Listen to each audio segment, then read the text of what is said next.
Hello, and welcome to Own Your Retirement. My name is Albert Lalonde from Kaizen Financial. If you'd like more information about what you hear during our show today, give us a call at 586-752-7008 or visit us online at www.kaizenfinancialinc.com. That's Kaizen, Kaizen.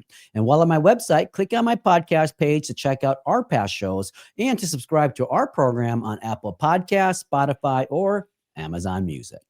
Okay.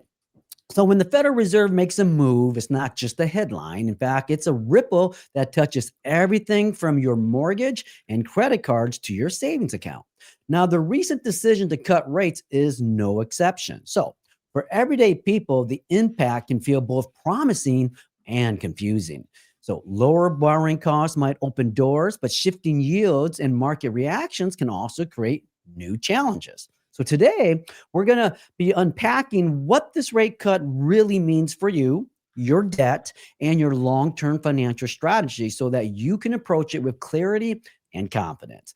However, before we jump into that, let me welcome my co host, Tony Shore, who told me they've been personally celebrating the Fed's decision by refinancing their fantasy football league dues. How you Yeah. doing, Tony? Yeah. Yeah, that's just good roster management right there, There you go. but unlike fantasy football, the Fed's rate cuts, they have real world stakes. I mean, they actually can affect people, and I'm excited to dig into what this might mean for our listeners out there and viewers. But first, Albert, let's talk about you for a minute. Yes. How have you been? What's going on over there? Good, busy as always. Summer ending, and just trying to get things, I guess, cleaned up or closed up, if you want to call it that. Got to get my boat out of the water, and Oh, yeah, sure. try to finish as much a round of golf as we can as this fall weather starts coming. So that's Sure. about it, though, for me. What about you, sir? Well, I had been doing some traveling. I went to Yes. New Orleans, last Nice. week, and that was fun. A couple weeks ago now, and that was great. Really Okay. enjoyed that. Other than that, I've just been keeping busy, with the family. And Right. this is a busy time of year. I know this is the time of year your business really picks up. People are trying Yes. to get finances in order before the end of the year, before the holidays, Yep. thinking ahead with tax planning, income planning, Right. investments, and, just looking at, we've got so much going on. I mean, the market has hit record highs, but now we have a possible government shutdown. The day we record this is the day we should find out if it's going to stay open or if they're going to shut it down a couple of weeks. And Right. will that affect the market? We're waiting and see, Right. right? A lot of lately, I would say the past few months has been wait and see moments. Yeah, it has. That's so true. Now, regarding our topic today, Mhm. what are we going to look at?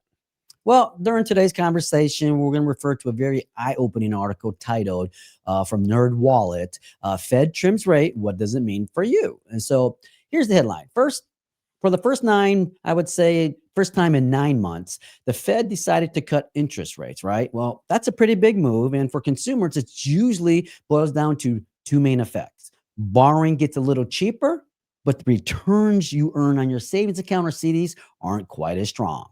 And just to set expectations, these changes don't just happen overnight. They actually take some time to trickle down into everyday life, Tony.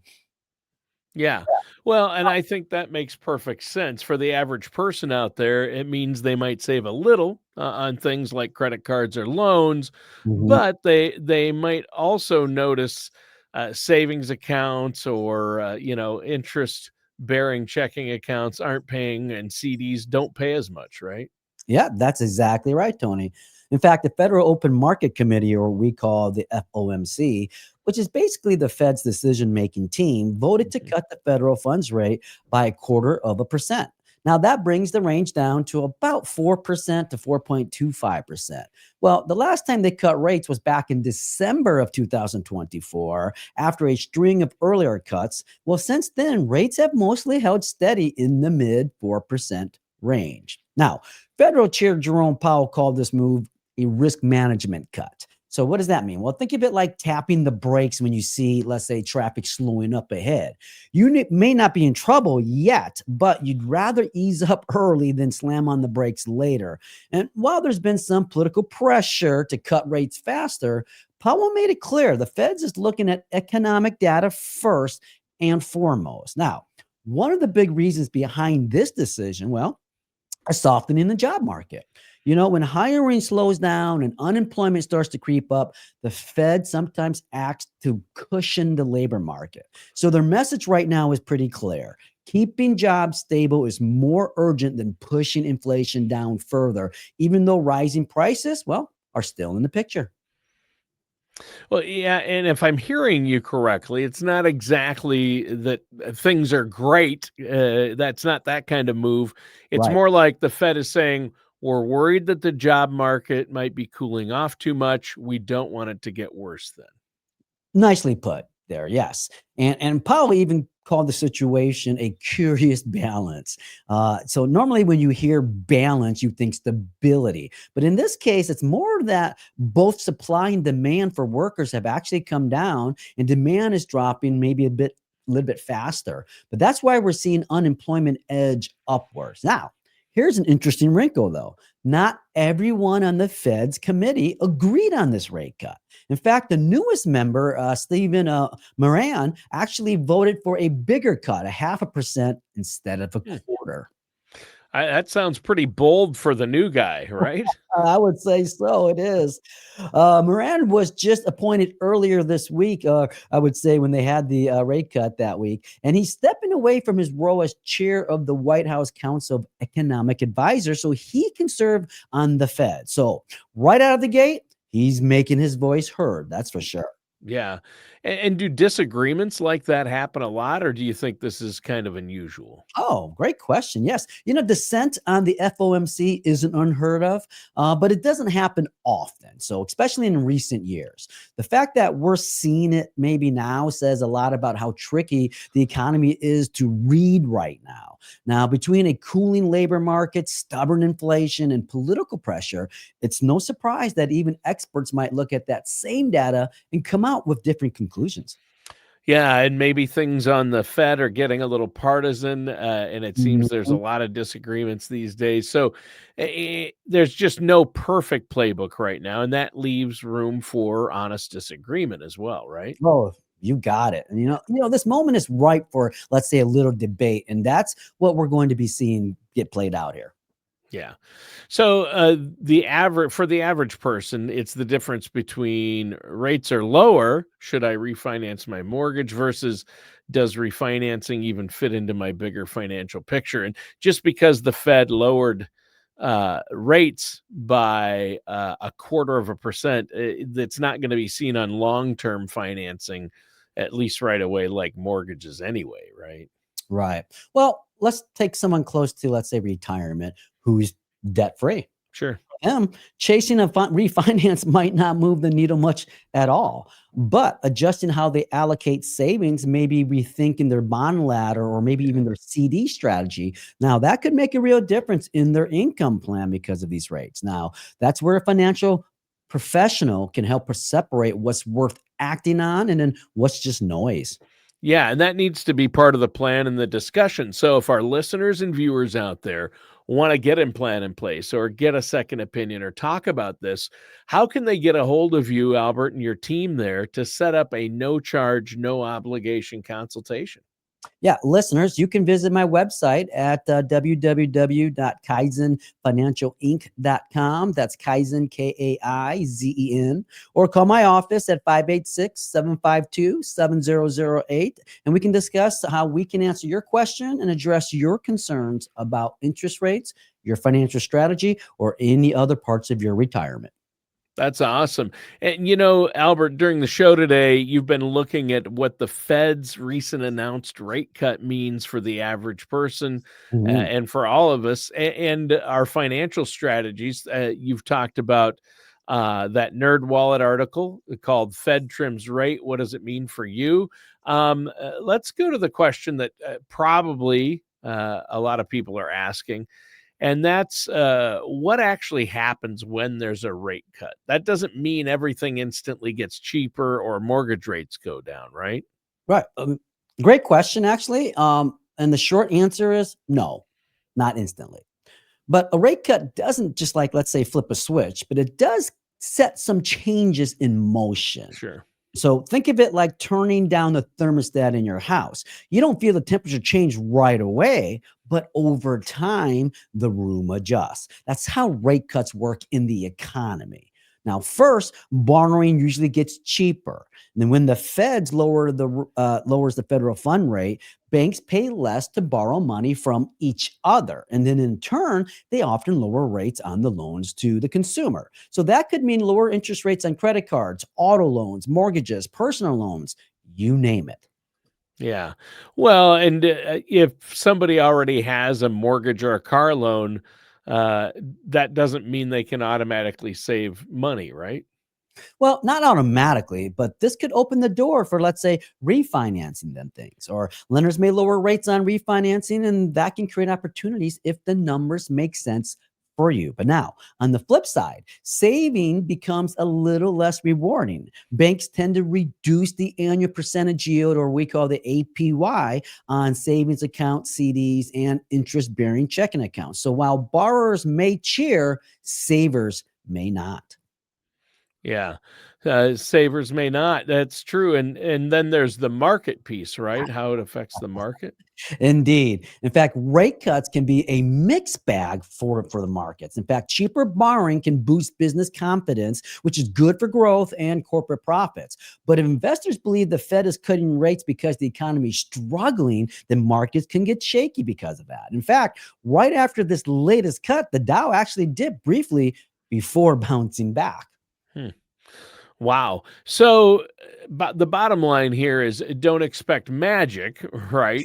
But over time, the hope is lower rates give the economy a little extra boost, right? That's precisely what Powell emphasized. One cut may not be visible right away, but the goal is a stronger economy and a healthier job market over time. Okay. So, does this mean the Fed's going to cut rates again? Do you think?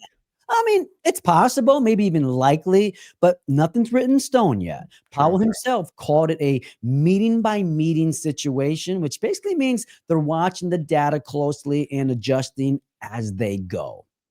Yeah.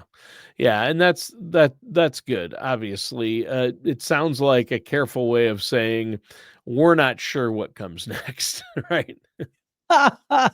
You're actually right. I think that's pretty close there. He even admitted that this isn't an unusual spot because the economy isn't what he'd call bad, but it's not a recession scenario. So the path forward isn't crystal clear. His words were, it's not incredibly obvious what to do. So now, if you look at the Fed's own projection, it suggests more cuts could be coming at the remaining meetings this year. In fact, in late October and again in December. And the futures market agrees because tools like CME FedWatch show strong odds of cuts, in fact, for both meetings. Yeah. So, in other words, it sounds like they might be leaning toward more rate cuts coming up yet before the end of the year. But Powell's also reminding everyone don't take anything for granted. I think you nailed that, Tony. Yes. And since we're on the topic of the Fed's rate cut, I should say, let's turn the spotlight on what that can mean for the housing market. Now, even if you're not planning to buy or even sell a home anytime soon, housing is often a bellwether for the broader economy. Yeah, I mean, when the housing market shifts, it tends to ripple out and affect so many other parts of our lives and affect people's spending, right? Yeah, bingo right there. But so let's take a look at another NerdWallet article, but this one's titled What the Fed's Rate Cutting Plans Mean for the Housing Market. So to put it bluntly, basically, this latest rate cut could be the signal some buyers have been waiting for. Normally, when the rates drop, you expect demand for homes to pick up. Yeah, because if the mortgage rates do go lower eventually, people are like, "Hey, maybe I can finally afford that payment," right? Yes, but interestingly, that didn't really happen this summer when mortgage rates dipped. Buyer demand stayed cooler than expected, actually. Now, with the Fed officially cutting rates, the article suggests we could see more buyers step into the market here in the future. Yeah. Well, and it's kind of like people were sitting on the sidelines waiting for the Fed to make it official, even though the market had somewhat started pricing it in. Yeah, that's pretty spot on right there. In fact, Yeah. it's a little like waiting on let's say a concert for let's say the headliner to announce, Yeah. okay, the show's starting. But even though the band's already been warming up for 20 minutes, now by the time the Fed makes the announcements, lenders and investors have often priced in those expectations early already.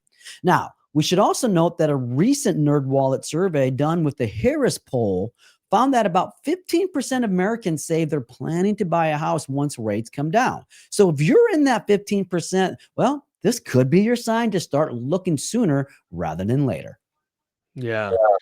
Yeah, and that's I agree, and I think a lot of people basically waiting on the sidelines for the all clear from the Fed. Then, Yeah, true, but here's the catch, and people have to understand this. And Fed Chair Jerome Powell was very clear in his press conference. Don't expect mortgage rates to return to those ultra low levels that we saw during the pandemic or even throughout much of the 2010s. In his words, we're probably not going back to that era, and I agree with them. yeah, yeah, and that's what people are saying. So if somebody's holding out for that 2 to 3% mortgage rate, they might be waiting forever, or at least a long, long time. Yes, and Yeah. that's why sitting down with your financial service professional can make all the difference, Tony. Yeah. Yeah. And that's why people need to reach out to you and talk to you about this. So, once again, let's take a moment to let our listeners know how they can get a hold of you. Yeah, folks, if you want to learn more about how those rates affect you guys can give us a call at the office, 586-752-7008, or always go on my website at www.kaizenfinancialinc.com. That's Kaizen, Kaizen. All right. So, you've been giving us a lot of great information about what the Fed's rate cut may mean for us. What's next? Well, this article that we were talking about, what the Fed's rate cut plans mean for the housing market, well, basically explains that the Fed's move was pretty much in line with what the markets had already priced in, which means we're unlikely to see a big drop in mortgage rates from here. And here's an important wrinkle. If the Fed cuts rates more slowly than markets are currently predicting, there's even a chance mortgage rate could actually creep up a little instead of going down. Yeah. That means the bottom line is you can't wait for the perfect rate out Right. there, right? Right. Yeah, and the smart move is figuring out if today's numbers fit that bigger financial picture. Yeah, I mean, even if rates don't rise, think about it. There's another challenge buyers are facing. Home prices are still really high. And in August, the median price of an existing home was just over $416,000, according to the National Association of Realtors. Wow, and that's a big number. So how does that actually play out in regards to a monthly payment then? Okay, so let's break it down. With a 10% down payment and a 7% mortgage rate, the monthly principal and interest would be around $2,500. Now, if that same loan were at 6%, it would be closer to $2,300. So yes, you're saving about $200 a month with the lower rate, but it's still a hefty payment. And remember, that's not counting property taxes, homeowners insurance, or all the other costs that come with owning a home. Yeah, so affordability then is still a big hurdle. You're right. In fact, that $200 a month is like, let's say, cutting out a couple of streaming subscriptions or trimming back on takeout. It helps, but it doesn't change the fact that the overall cost is still significant. And that's why the real question isn't about trying to time the market. It's about whether the timing is right for you. Now, if you're ready and you find a home that's affordable and fits your needs, then it can make sense to move forward. But waiting around for the perfect rate or price, well, can sometimes mean missing opportunities altogether. So another group that could see some relief right now is homeowners looking to refinance. People who bought, let's say, at a higher mortgage rate have been waiting for a break. And with 30 years rates hovering, let's say, near 6%, millions may finally have an opportunity. In fact, data from the ICE Mortgage Technology suggests about 4.7 million homeowners could lower the rates by at least 0.75%. Wow, that's a lot of people that could be saving money every month. But how do you know if refinancing actually makes sense for you? Well, the basic refi math is this. First, figure out how much refinancing will cost. That's usually somewhere between 2% and 6% of your loan amount. Then compare that upfront cost with the monthly savings you get at the new interest rate. Divide one by the other, and that gives you the break even point or the number of months or years before you actually start seeing true savings. So do the math or go in and talk to a financial professional like yourself. Albert, I was told there would be no math. That's why you're here. I rely on you for that. Yes. But it's not just about choosing a lower rate. It's making sure the numbers really work long term for your personal situation, isn't it? Yes. And for Yeah. some, refinancing really could mean freeing up some real cash flow. For Yeah. others, the cost might outweigh the benefit. That's why running the numbers, as you said, carefully is so important. Now, Yeah. here's the flip side of the refinancing story. There's actually a much bigger group of homeowners who are sitting tight because their current mortgage rates are well below today's levels. Now, according to the Federal Housing Finance Agency, as of the second quarter of this year, more than half of U.S. mortgage borrowers are locked into rates under 4%. That's incredible when you compare it to where rates are today, Tony. Well, and for those folks, the idea of moving right now feels almost impossible, Oh, yeah. like you'd be giving up a sweet deal, right? That's exactly right. And economists call this the lock-in effect. It's the hesitation to sell when you know your next mortgage would come with a much higher rate. FHFA research estimates that for every single percentage point that current rates are above your existing mortgage, the likelihood of you selling your home drops by more than 18%. So that's a huge disincentive. Well, it is, and that's where my wife and I are at, and it's probably why the housing market feels frozen because nobody wants to give up a 3% mortgage for a 6% one. And my wife and I have I think ours is at 2.9 Mhm. percent mortgage. So why would we? Yeah, I mean we've been wanting to move and change locations, right? Right. Maybe downsize a little bit now that the kids are out of the house. But it's like, wow, let's get this taken care of first at 3%. That's pretty Right. good. Well, you have to understand what we're seeing right now with the people that are purchasing or moving. It's what we call the have to move market. Yeah, People are selling because big life changes, sure. things like divorce, job loss, or relocating for work. Those are situations where the sale, well, it isn't optional, unfortunately. But as rates inch lower, other motivation starts to come back into play. So let's say upgrading to a bigger house, downsizing to a smaller one, like for you and your wife, or Yeah. moving to a new location. Those lifestyle choices may outweigh the fear of some higher monthly payments. Yeah, I suppose what it really comes down to is that each household must decide where their threshold is at and if it's worth the trade-off. Oh, yes, I agree. And for some, a higher mortgage payment will still be worth it if it means finding a home that, well, better fits their lives. Right. Well, hey, this has been a great episode, Albert. We're out of time. Is there anything else you want to add for our listeners before we go today? Yes, folks, if you have questions or you want some concerns that you have that addressed about interest rates and your financial strategy, please visit my website at www.kaizenfinancialinc.com. That's Kaizen, Kaizen, or call my office at 586-752-7008. Remember, it's our goal to help you prepare for the retirement you've worked so hard for so you can own your retirement. Awesome. Well, thank you so much, Albert. And listeners and viewers, thanks for tuning in. That's it for today's episode of Own Your Retirement with Albert Lalonde. Take care, everyone.